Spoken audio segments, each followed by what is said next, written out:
সমুদ্রের পানিতে যেন ভাসছে বাড়িটি, পাশে বেঁধে রাখা নৌকা। কিছুটা দূরে পরিত্যক্ত অবস্থায় আরো কয়েকটি ঘর। পানির উচ্চতা বেড়ে যাওয়ায় চলে গেছেন প্রতিবেশীরাও। তবে নিজের মাথা গোঁজার ঠাঁই না ছাড়তে লড়াই করছেন ইন্দোনেশিয়ার জাভা দ্বীপের উত্তর উপকূলীয় এলাকার নারী পাসিজা।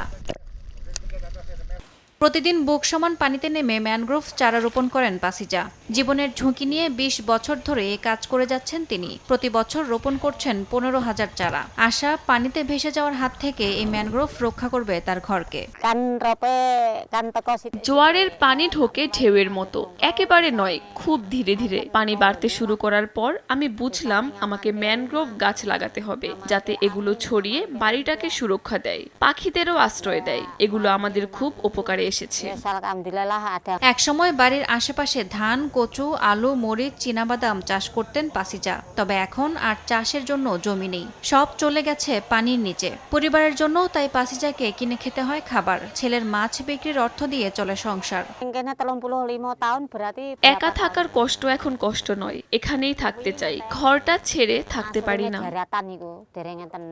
উপকূল রক্ষায় ৭০০ কিলোমিটার দীর্ঘ সি ওয়াল বা দেয়াল নির্মাণের কথা জানিয়েছিল ইন্দোনেশিয়া সরকার। তবে ততদিনে পাসিজার ঘর হয়তো গ্রাস করে নেবে সাগর। জলবায়ু পরিবর্তনের মুখোমুখি দাঁড়ানো বিশ্বের কোটি মানুষের প্রতিচ্ছবি হয়ে রয়ে যাবেন পাসিজা।